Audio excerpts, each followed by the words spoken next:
ओम शांति। आज की मुरली का सार सुनेंगे। मीठे बच्चे, मनुष्य जो बाप को भूल दूबन दलदल में फंसे हुए हैं, उन्हें निकालने की मेहनत करो।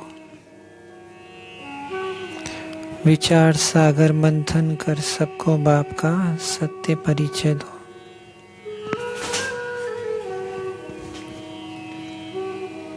मनुष्य जो बाप को भूल दूबन यानी दलदल में फंसे हुए हैं, उन्हें निकालने की मेहनत करो। विचार सागर मंथन कर सबको बाप का सत्य परिचय दो। जब हम किसी को निकालते हैं तो बहुत मेहनत लगती है। ऐसे ही किसी को जब हम बाप का बनाते हैं तो उसमें भी बहुत तपस्या त्याग होता है किसी आत्मा की सेवा करने के लिए। और बाबा का परिचय देना आज का प्रश्न है। गीता को किस धर्म का शास्त्र कहेंगे? इसमें रहस्य युक्त समझने की बात कौन सी है? गीता को किस धर्म का शास्त्र कहेंगे? इसमें रहस्य युक्त समझने की बात कौन सी है? उत्तर है, गीता शास्त्र है ब्राह्मण देवी देवता धर्म का शास्त्र। ब्राह्मण देवी देवताए नमः कहा जाता है। इसे सिर्फ देवता धर्म का शास्त्र नहीं कहेंगे, क्योंकि देवताओं में तो ये ज्ञान है ही नहीं। ब्राह्मण ये गीता का ज्ञान सुनकर देवता बनते हैं, इसलिए ब्राह्मण देवी देवता दोनों का ही ये शास्त्र है। ये कोई हिंदू धर्म का शास्त्र नहीं कहा जाता। ये बहुत समझने की बातें हैं। गीता ज्ञान स्वयं निराकार शिव बाबा तुम्हें सुना रहे हैं, श्री कृष्ण नहीं। आज का गीत है, न वह हमसे जुदा होंगे। आज की धारणा है, विचार सागर मंथन कर मनुष्य को दूबन दलदल से निकालना है। जो कुंभकर्ण की नींद में सोए हुए हैं उन्हों को जगाना है।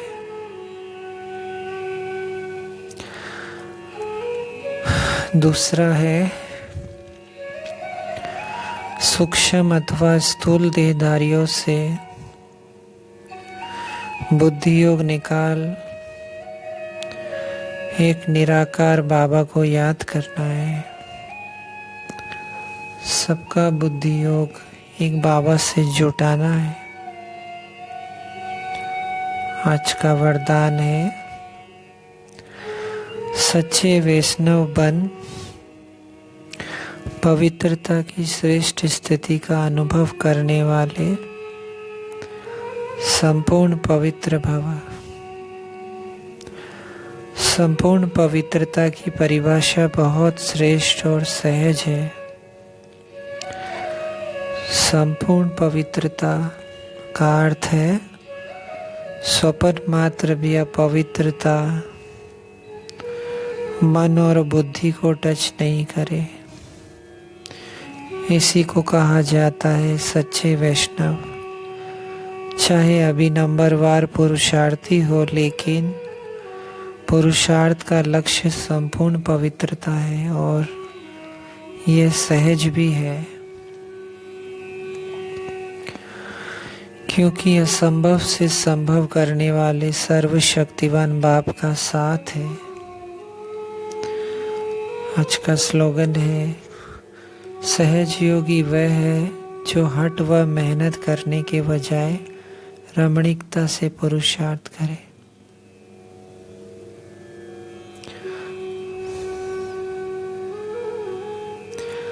हठ और एकदम वैसे जब हम पुरुषार्थ करते हैं, मेहनत से तो मुश्किल होती है, लेकिन जब रमणीकता जीवन में रहती है कि कौन मिला है,